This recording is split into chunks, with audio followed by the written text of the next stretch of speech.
entendeu? Bom dia para você que está ligadinho aqui na TV Diário, pela Ver TV, pela Via Cabo e agora pela internet. Hoje é sexta-feira, tá todo mundo feliz, final de semana chegando. Bom, e eu não poderia deixar de dar os nossos parabéns para a doutora Flávia Pinheiro, presidente da OAB Jovem, que domingo completa mais uma primavera. Flávia, obrigada pela companhia sempre aqui. Que Deus te abençoe, muita saúde e ainda mais sucesso para você. Bom, e você, nosso telespectador, o programa foi feito, né, sempre para você, para esclarecer suas dúvidas sobre direito, e hoje é dia de direito trabalhista aqui com o Dr. Felipe de Souza e hoje um convidado especial, Dr. Lauro Magalhães. Bom dia para vocês. Bom dia, Lani, como vai? Não posso deixar também de externalizar, fazendo voz corrente, as suas felicitações à doutora Flávia, minha presidente da OAB Jovem, né? Então, meus parabéns, doutora Flávia, tudo de bom para você. E, fora isso, é sempre uma honra estar aqui com você sextas-feiras. Bom dia, doutor Lauro. Bom dia a todos.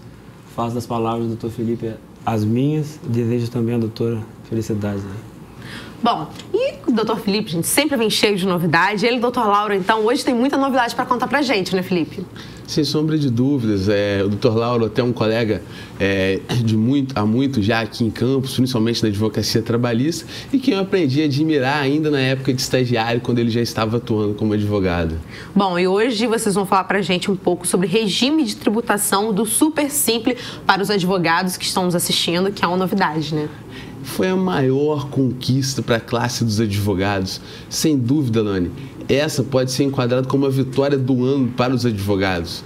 Com o Super Simples para os advogados, a tributação que gerava em torno de 16,5% atualmente, ela pode vir a 4,5% no próximo ano, para os advogados que ganham até R$180 mil anuais. Ou seja, principalmente para nós, jovens advogados que estão iniciando as carreiras, para os advogados que compõem a OAB Jovem, mas não é restrita para toda a classe, mas para aqueles que ganham até 180 mil, a redução é quase de 4 vezes menos. Então, assim, é a maior vitória de todas, não tenho dúvida. É um avanço não só para a advocacia, mas também para o próprio poder público, e faz com que muitos escritórios saiam do informalismo e monte agora sim, com tributação razoável, a sua banca de advogados devidamente inscrita na OAB, pessoa jurídica como deve ser.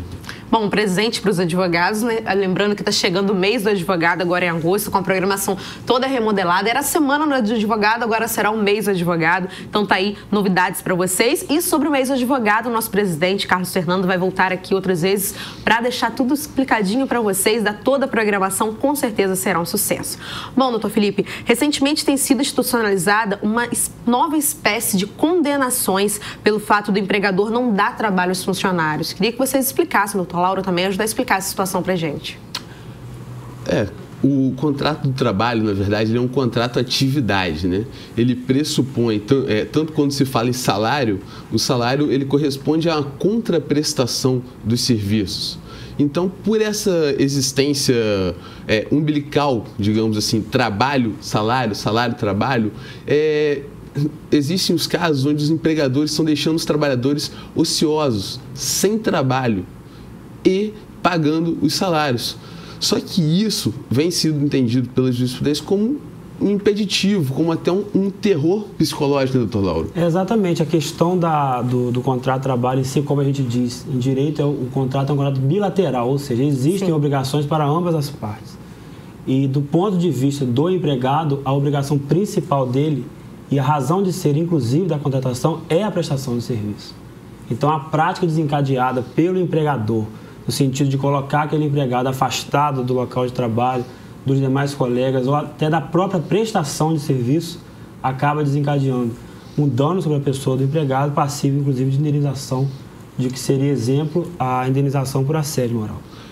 Até não complementando, mas deixando um exemplo para poder ficar mais claro em relação a isso, por exemplo, os empregadores que, por muitas vezes, deixam o empregado de castigo. Por exemplo... Existe isso, Felipe? Existe, principalmente quando o trabalhador goza de uma estabilidade provisória.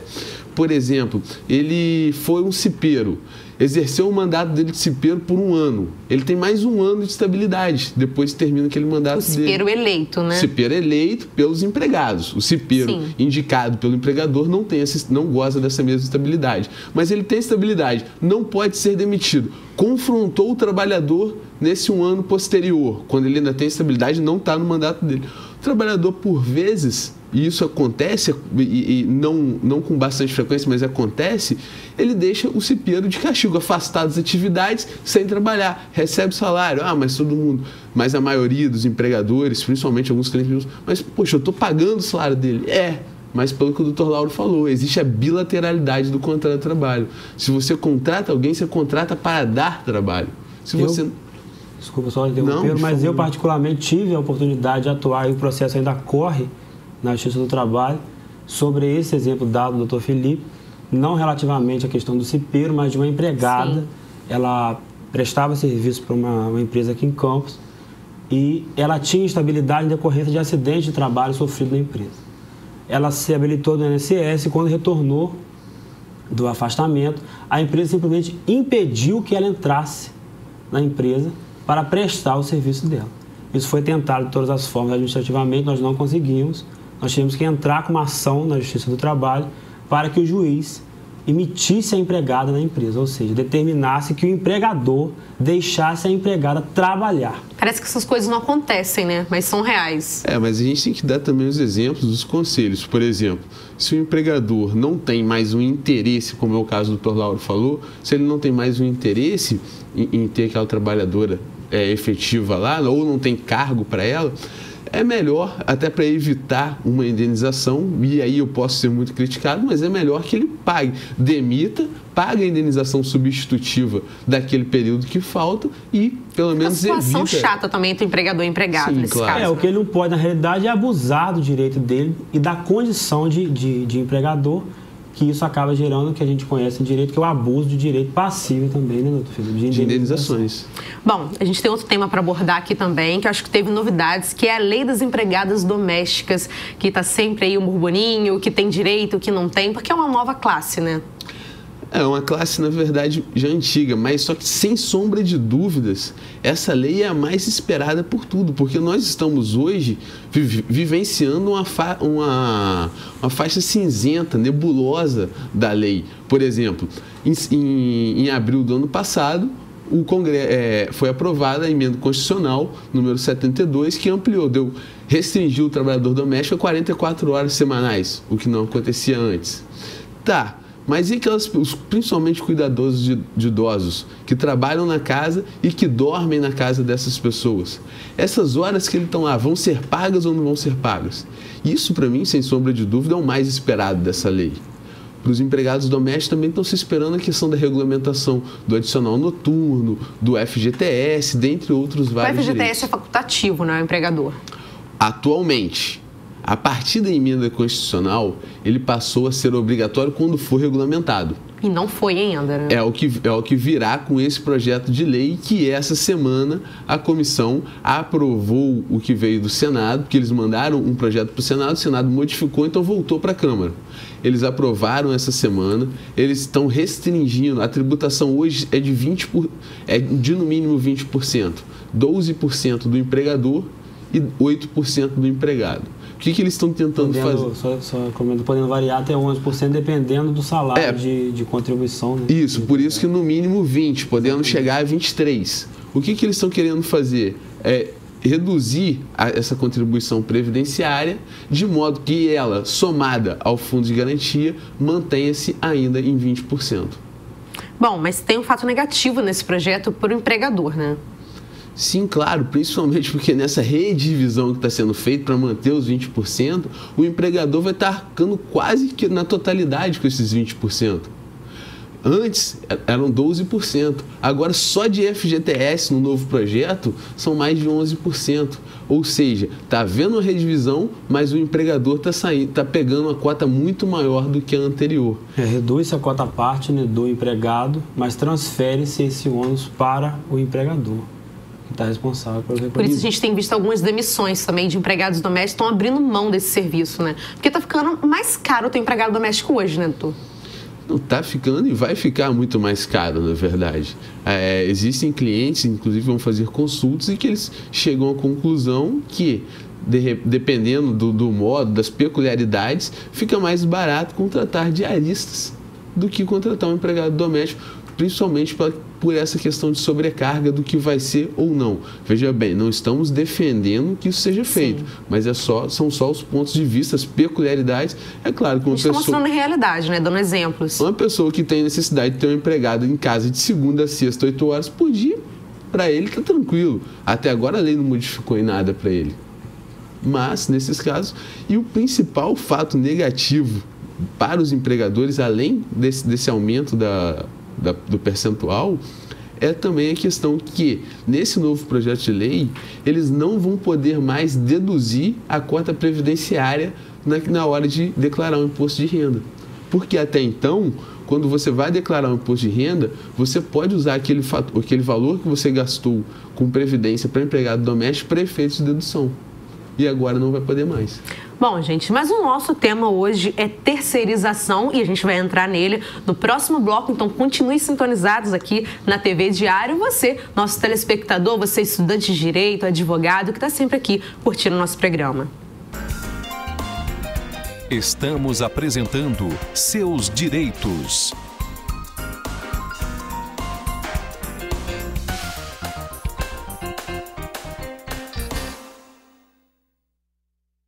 Vem aí, RW Motors, a sua loja de carros importados e nacionais em Campos. Venha conferir. RW Motors, Rua Marechal Floriano, número 359. A Cândido Mendes, há anos, forma profissionais diferenciados, suprindo as necessidades de um mercado cada vez mais exigente. Temos os maiores índices de empregabilidade na região, pois as empresas reconhecem a qualidade do nosso ensino, avaliado pelo MEC como um dos melhores do país. Com reconhecimento e formação de excelência, seus horizontes se ampliam e você chega cada vez mais longe. Invista na sua carreira, Universidade Cândido Mendes, diploma de valor. Inspirado em você, nos seus melhores momentos. Inspirado em você, porque você merece ser feliz. Aqui é o melhor lugar pra gente se encontrar. Comigo você pode contar, sempre que precisar. Boulevard Shopping, inspirado em você. A gente sabe que quando a bola começa a rolar, os corações palpitam muito mais, porque brasileiro é apaixonado por futebol e ama torcer pelo Brasil. Faça parte da torcida Super Bom e concorra a até 10 kits com uma Super TV e muito mais. Super Bom, torcendo junto com você. A promoção Ótica Bukowski te leva a Paris foi um grande sucesso. Várias pessoas participaram, mas quem levou a melhor foi o senhor José Luiz Henrique Pereira, de São Francisco de Itabapoana. Agora é arrumar as malas e curtir a capital francesa. Faça como o senhor José Luiz, venha até as Óticas Bukowski. Além de encontrar o que há de mais moderno do mundo óptico, você ainda participa de campanhas imperdíveis. Ótica Bukowski, sempre buscando o melhor para você. Sua qualidade de vida vai atingir o ponto mais alto. Maxime Residence. Sofisticação e exclusividade em apenas um bloco. Apartamentos de 4 quartos com 2 suítes, com mais de 100 metros quadrados e diversas opções de plantas. Lazer completo para toda a família. Perto de tudo. Maxime Residence. Perfeito para morar ou investir. Rua Doutor Pereira Nunes 27, ao lado da Pelinca. Empreendimento Interrio e RMZ Engenharia. Vendas Elo. Voltamos a apresentar Seus Direitos.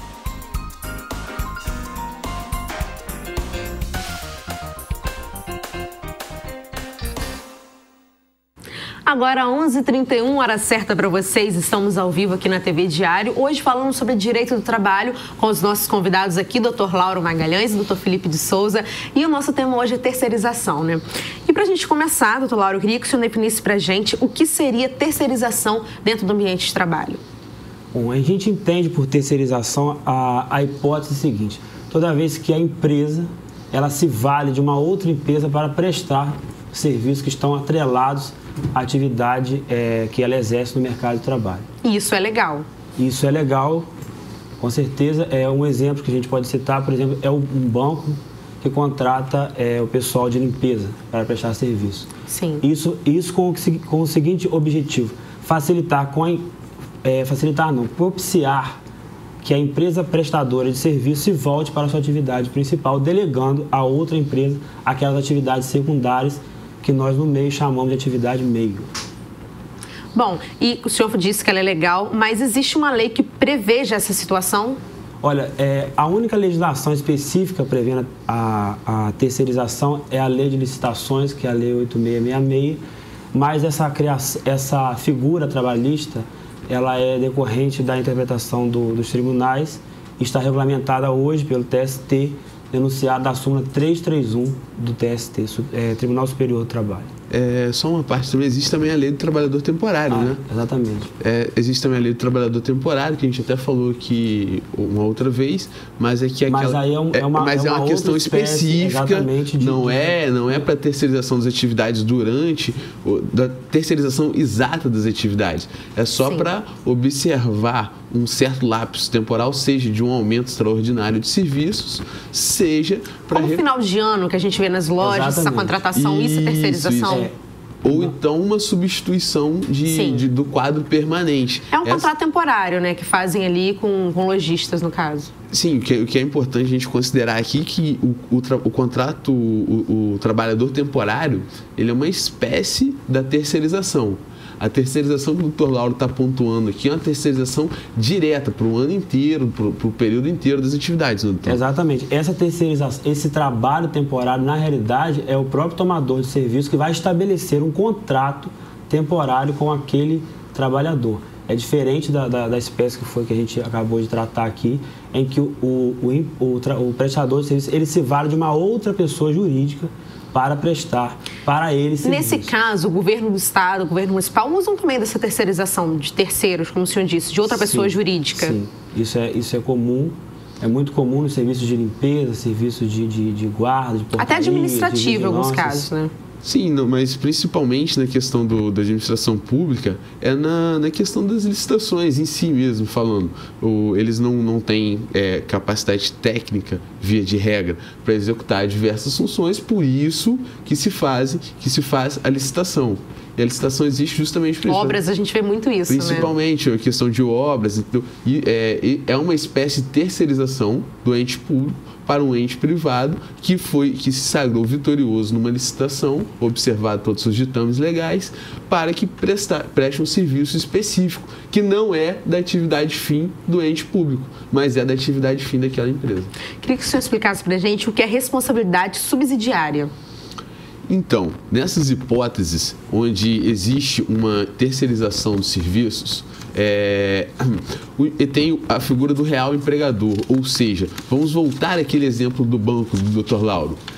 O banco contratou uma empresa para poder prestar o serviço de limpeza, ou seja, vai vir uma empresa, vai empregar diversos funcionários que vão lá para o banco limpar o banco. Sim. Se quando do encerramento do contrato ou durante o contrato de trabalho, essa empresa que contratou esses limpadores, faxineiros, auxiliares, serviços gerais, digamos assim, para poder executar aquelas tarefas, não pague a eles os direitos trabalhistas, o banco será o responsável subsidiário. Como assim responsável subsidiário? Se a empresa não pagar, o real empregador não pagar, o tomador de serviços, aquele que recebeu a força de trabalho, vai ter que pagar. E o ente público também tem responsabilidade subsidiária? Sim, o ente público também tem responsabilidade subsidiária na prestação de serviços e essa questão ela é muito pontual, até mesmo na constitucionalidade do artigo 71 da 8666, né, doutor Lauro? Exatamente. A lei especifica e diz que o ente público só não será responsável se ele fiscalizar a obra, mas de qualquer maneira, mesmo ele fiscalizando, remanescendo débito trabalhista do empregado, a gente parte da premissa do seguinte: ele deixou algum ponto de fiscalizar ou foi omisso em alguma parte. Isso, os tribunais, eles têm entendido de maneira assim, contraditória, mas o TST especificamente já julgou casos envolvendo essas questões e determinou a responsabilidade, sim, da administração pública. O que trouxe à baila muito a discussão ferrenha em relação a isso foi o seguinte: o artigo 71 da Lei 8666 diz que o ente público não é responsável, em nenhuma hipótese, pelas dívidas trabalhistas e previdenciárias quando faz a licitação. Então, isso fez até com que a União entrasse com uma ação direta de constitucionalidade no Supremo Tribunal Federal, onde foi julgado a constitucionalidade desse artigo, ou seja, esse artigo está valendo. Só que a própria Lei 8666, em diversos outros artigos, diz que é uma obrigação daquele que contrata, principalmente a administração pública, sobre o aspecto do princípio da legalidade, de fiscalizar que aquele trabalhador esteja recebendo. Então, o TST veio, renovou o seu entendimento jurisprudencial e falou que antes era o seguinte: bastava estar devendo, que o ente público deveria pagar. Agora não. Agora o ente público tem que comprovar que fiscalizou. Se ele comprovar que fiscalizou, ele não tem responsabilidade na forma do artigo 71. Se ele comprovar que fiscalizou, aí sim, ele não vai ter responsabilidade. Se bem que, se ele comprovar que fiscalizou, provavelmente não vai subsistir nenhuma diferença. Foi exatamente o que eu disse. Se ele comprovar que fiscalizou, fiscalizado com efetividade, não havendo débito trabalhista, ele não vai ser responsabilizado.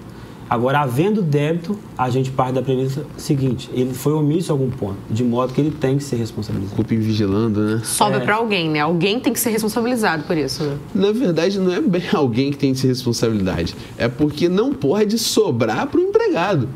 Ele foi lá, despendeu a força de trabalho dele. É impossível que se retome aquela força de trabalho. É impossível voltar ao tempo para ele deixar de trabalhar. Então, ele tem que receber de alguém. Tem que ser ressarcido. Via de regra geral, né, o risco do negócio não pode ser transferido para o empregado. Por ele responde, ele fez a parte dele, né? Por ele responde o empregador, exatamente. Bom, a gente falando sobre essas classes que são terceirizadas, existe o serviço de vigilância, limpeza e conservação. A gente teve há pouco tempo a greve dos vigilantes. Essa classe toda é terceirizada?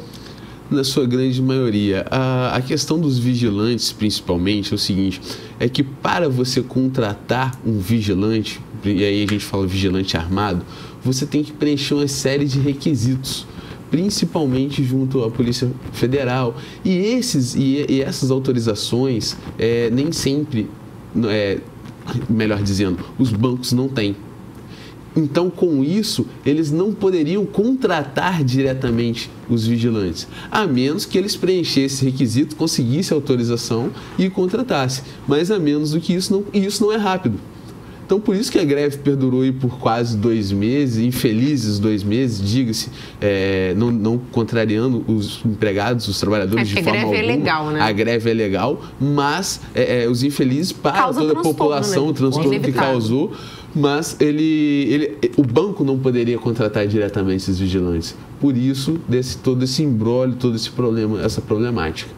Bom, nós vamos continuar falando sobre terceirização, mas no próximo bloco. Continue ligadinhos aqui, porque aqui a gente se encontra. Estamos apresentando Seus Direitos.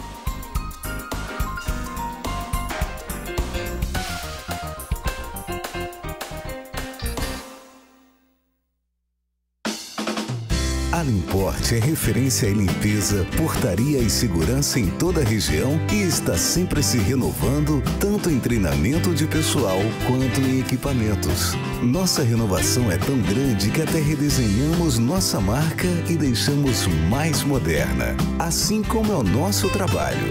E tudo isso é para levar um serviço sempre melhor para você. Limport, oferecendo soluções.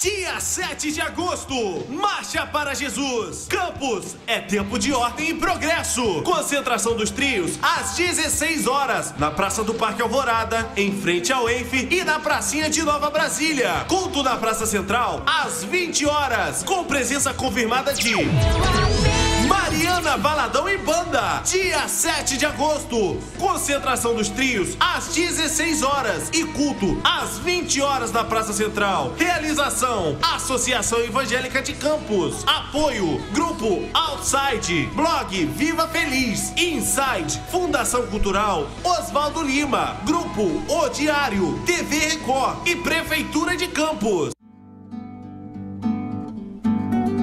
Nós brasileiras somos únicas.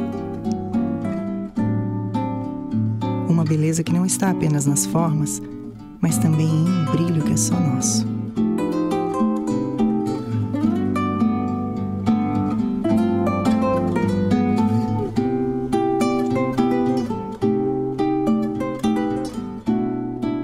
Inverno Morana, Musas do Brasil. Para se viver bem, com qualidade de vida, é preciso cuidados. Minha saúde e de minha família estão sempre em primeiro lugar. Por isso, para exames e diagnósticos, confio na RadMed há 25 anos. RadMed, há 25 anos, a imagem da credibilidade, porque sua saúde é nosso objetivo.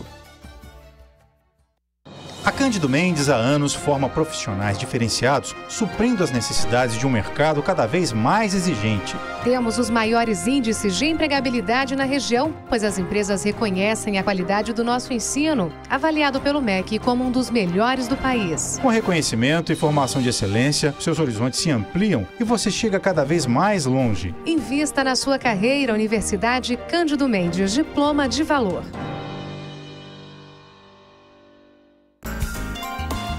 Voltamos a apresentar Seus Direitos.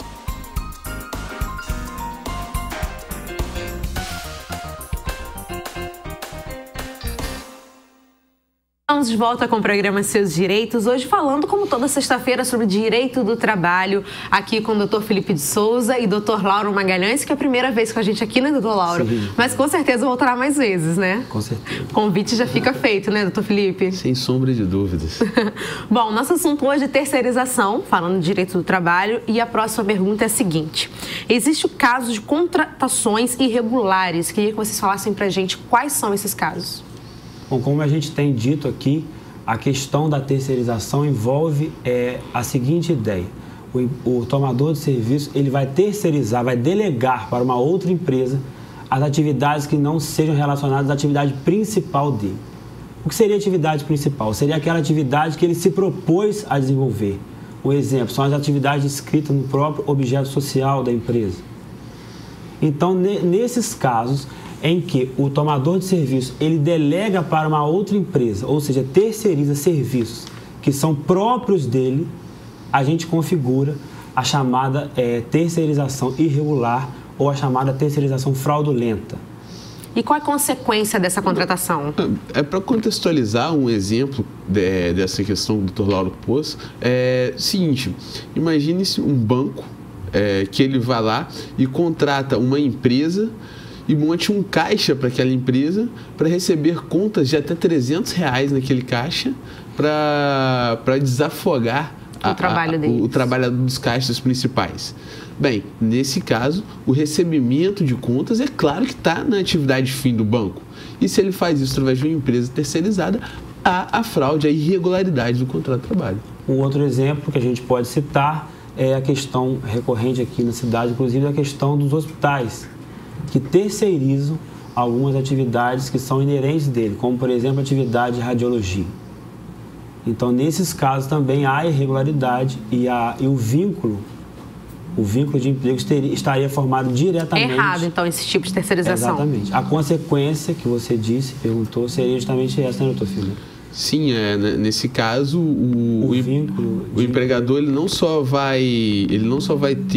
vai deixar de responder diretamente àquele empregado, mas responder também diretamente ao tomador de serviço, que nesse caso ele vai corresponder ao empregador principal. Seria a caracterização, estaria caracterizada a realidade do contrato, ou seja, o tomador de serviço ele seria o real empregador daquele sujeito que lhe prestou o serviço. Bom, e no caso da administração pública, também gera um vínculo? Não. A administração pública não pode gerar o vínculo diretamente com o trabalhador, ainda que haja qualquer irregularidade, por óbice constitucional. Você só pode ingressar nos cargos da administração pública através de concurso público. A Constituição da República é clara nesse aspecto. No artigo 37, ela diz que o ingresso na administração pública se dará por meio de concurso, ressalvado algumas hipóteses que a gente pode exemplificar aqui, seriam os cargos em comissão, que são cargos de livre nomeação e exoneração, que são chamados cargos de confiança. Né? Isso. Exatamente. Excetuada essa regra, ou também, por exemplo, as hipóteses de emergenciais, em que se deu um surto na cidade, por exemplo, não tem pessoal qualificado, a administração pode contratar mediante contrato e não concurso. Mas são casos extremos, exatamente. Vou deixar claro. Excetuado essas hipóteses, o ingresso na carreira pública se dá mediante concurso. E mesmo que fique caracterizada a fraude ou a ilegalidade, não há vínculo de emprego. E se for vislumbrada essa fraude, o que acontece? Se for verificado isso, a administração pública responderá pelos atos por ela cometidos. Penalmente. Responsabilidade pessoal. Sim. E para o empregado, terá o direito ao recebimento dos salários, que eventualmente tiverem atraso, e aos depósitos fundiários sem multa, sem férias, sem 13º. É o que a jurisprudência entende por contrato nulo, mas isso também seria um outro tema, uma outra Deixa para o próximo programa. Deixa para o próximo programa. Bom, queria que vocês explicassem para a gente agora, mas a questão da pessoalidade e subordinação direta. Bem, por exemplo, não só nos casos onde da terceirização, ela não vai se formar o vínculo diretamente só no caso da atividade fim. Ou seja, se aquele mesmo banco que empregou os faxineiros, os limpadores, auxiliares de serviços gerais, se são sempre só os mesmos faxineiros, e se eles são subordinados ao gerente da agência ou ao tomador de serviço, ao banco, nesses casos também vai se configurar a fraude. Ou seja, a terceirização de serviços, para que não haja irregularidade, ela também não pode ter pessoalidade, ou seja, não pode ser sempre o mesmo trabalhador e nem mesmo pode ter a subordinação. É muito importante frisar, Lani, que quando há uma terceirização, o empregado que está lá terceirizado, ele é subordinado à empresa que contratou ele, não ao tomador de serviços. Se o tomador de serviço, por exemplo, doutor Lauro, quer dar alguma punição ou quer dizer que ele fez algum ato, ele tem que relatar isso para a empresa terceirizada que ele contratou e a empresa terceirizada punir. Ele não tem esse poder de punição direto, ele não tem essa subordinação direta. Justamente por quê? Porque o sujeito, a empresa, quando ela terceiriza a atividade, ela terceiriza o serviço. Ela não está terceirizando a pessoa do empregado. Ela não tem responsabilidade sobre esse empregado. Exatamente. Então, pode haver a rotatividade, porque isso para ela é irrelevante, desde que o serviço seja prestado. Então, ficando caracterizada a pessoalidade e os atos de subordinação por parte do tomador sobre a pessoa do empregado, aplicando penalidades e tudo mais, vai ficar afastada o real empregador e vai se estabelecer o vínculo diretamente com o tomador de serviço. E o principal, quando isso acontece, é que deixa de existir a questão da responsabilidade subsidiária e passa a se existir a responsabilidade solidária, ou seja, o empregado vai poder, o trabalhador, melhor dizendo, ele vai poder receber de forma concomitante de qualquer uma das empresas, seja da que contratou, seja daquela outra que terceirizou. Bom, gente, mas nosso tempo já estourou, nossa produtora está falando aqui. Segunda-feira a gente está de volta às 11h15 aqui na TV Diário com o programa Seus Direitos. Na próxima sexta, o Dr. Felipe está de volta para falar sobre direitos trabalhistas. Obrigada a você pela sua participação, doutor Lauro, também obrigada pela participação aqui. Volte mais vezes. Obrigada, Felipe. Excelente final de semana para vocês. E para você que está em casa, o nosso abraço, o nosso carinho. Para a doutora Flávia, mais uma vez, nossos parabéns. Fiquem com Deus e até segunda, às 11h15, aqui na TV Diário.